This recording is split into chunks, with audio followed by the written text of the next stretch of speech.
Halo, salam. Apa kabarnya? Salam jumpa kembali dengan saya, Naomi Daily Bread GKI Eklesia. Dan kali ini saya percaya bahwa tentunya saudara dimanapun berada, sehat-sehat semuanya dan juga bersama keluarga dalam perlindungan Tuhan. Saudaraku yang dikasihi di dalam Tuhan Yesus Kristus, dalam kesempatan kali ini saudara, saya akan memberikan satu penyegaran rohani yang saya berikan tema, yaitu Tuhan Yesus adalah kebenaran. Tuhan Yesus adalah kebenaran. Yang sepakat dengan saya katakan amin. Haleluya saudaraku. Di dalam Injil Yohanes pasal ke-18 ayat 38b 38a dalam terjemahan baru, salah seorang gubernur pada saat itu berkata demikian, kata Pilatus kepadanya, nyanya itu besar, apakah kebenaran itu? Sekali lagi saya katakan, kata Pilatus kepadanya, apakah kebenaran itu? Saudaraku yang dikasihi di dalam Tuhan Yesus Kristus, Pilatus adalah seorang kekaisaran Romawi yang menjabat pada tahun 26 sampai dengan 36 Masehi. Pada zaman Kaisar Tiberius. Dan Pilatus dialah yang mewakili pemerintahan Romawi di Yerusalem untuk mengadili Yesus Kristus yang ditangkap di Taman Getsemani, saudara. Jadi malam itu Tuhan Yesus bersama murid-murid di Taman Getsemani dan mereka sedang berdoa karena Tuhan tahu waktunya sudah tiba dan Tuhan Yesus ditangkap.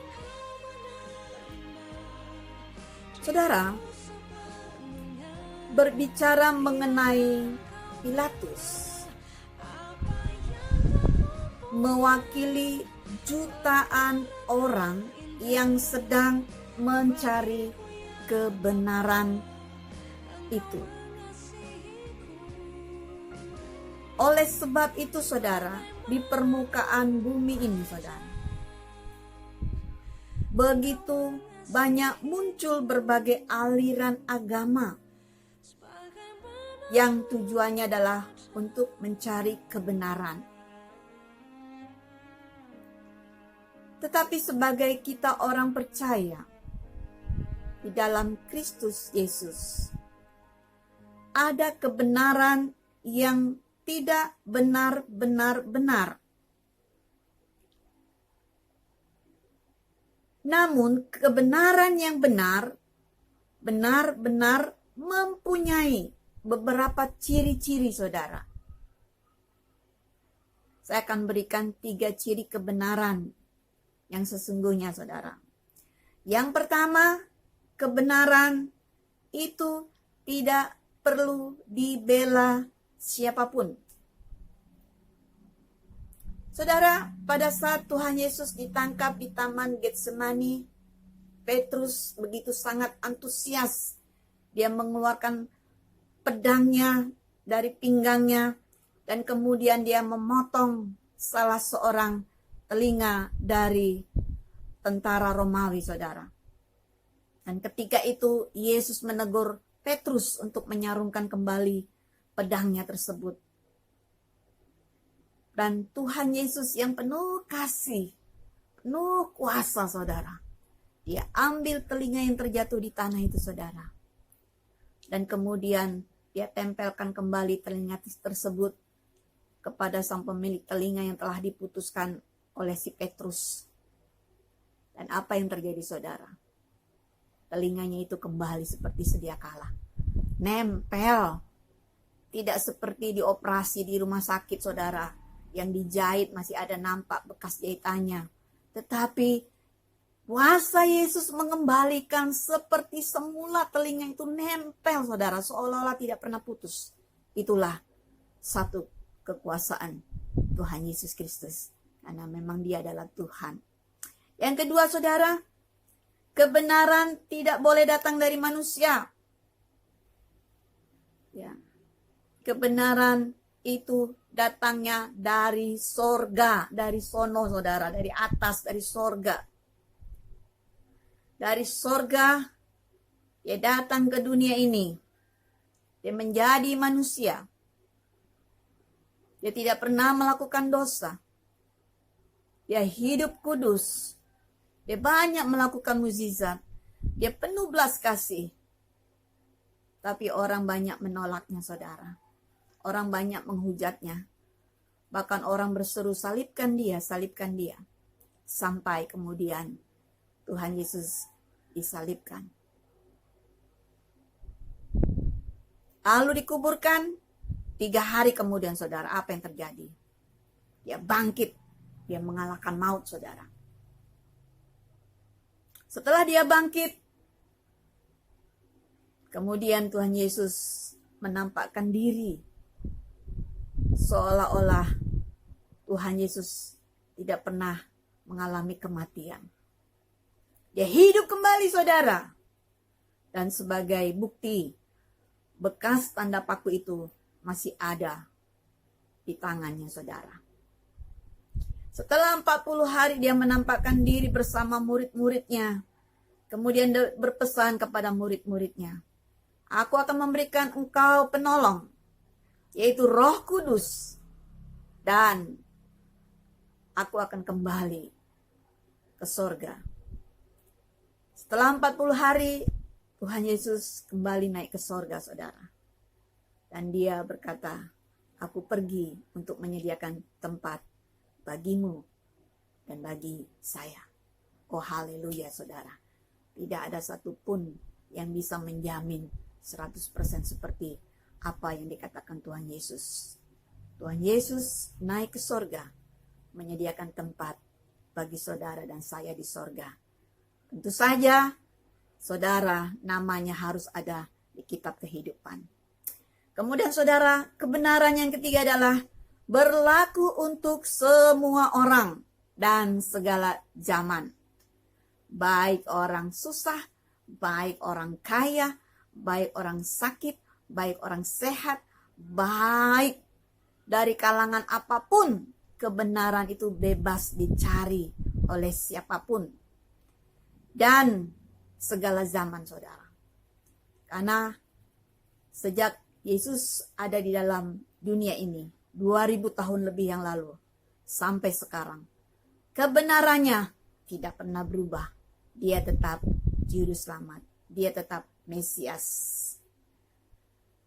Saudaraku yang dikasihi di dalam Tuhan Yesus Kristus. Dalam Yohanes 14 ayat 6 mengatakan, kebenaran adalah seorang pribadi yang datang dari sorga. Dialah Yesus Kristus Tuhan kita. Jadi saudaraku yang dikasihi di dalam Tuhan Yesus Kristus, jadi ingat ya, ada 3 ciri kebenaran yang dari Tuhan. Yang pertama, kebenaran itu tidak perlu dibela siapapun. Karena kebenaran adalah milik Tuhan. Kemudian yang kedua, kebenaran tidak boleh datang dari manusia. Manusia, siapapun manusia, dari zaman apapun dia dilahirkan, kalau dia sudah mati, dia tidak akan pernah hidup dan bangkit, saudara. Dan dia tidak pernah naik ke sorga. Tapi Tuhan Yesus Kristus, dia dari sorga, dia turun ke bumi, kemudian dia mati, hari ketiga dia bangkit, kemudian 40 hari setelah kematian kebangkitannya dia naik ke sorga. Dia kembali ke sorga. Yang ketiga, saudara, kebenaran berlaku bagi siapa saja. Saudara, selagi kita diberi kesempatan, mari kita cari kebenaran tersebut dan hidupi kebenaran itu sungguh-sungguh di dalamnya. Dan ketika kita memiliki kebenaran yang sejati, maka Tuhan akan memberikan kekuatan. Tuhan akan memberikan sukacita. Tuhan akan memberikan masa depan yang penuh harapan bagi setiap umatnya yang setia. Kemudian saudaraku yang dikasihi di dalam Tuhan Yesus Kristus, oleh sebab itu jangan pernah ragukan kebenaran di dalam Kristus Yesus. Orang boleh berkata apapun tentang Tuhan kita, tapi bagi kita yang memiliki iman kepada Dia, kita harus yakin Tuhan Yesus adalah benar-benar Tuhan yang dari sorga turun ke bumi dan kembali ke sorga, menyediakan tempat bagi saudara dan saya. Dia menjamin kehidupan kekal bagi setiap yang percaya. Akhirnya saudara, kiranya penyegaran kita kali ini boleh memberkati saudara dimanapun berada. Dan selagi ada kesempatan, carilah Tuhan, maka engkau akan hidup di dalam kehidupan bersama Kristus. Tuhan akan memberikan kelimpahan kekuatan di dalam kita menghadapi segala tantangan pergumulan hidup ini. Salam sehat, salam Indonesia, dan shalom, damai di hati bagi kita semuanya. Dah.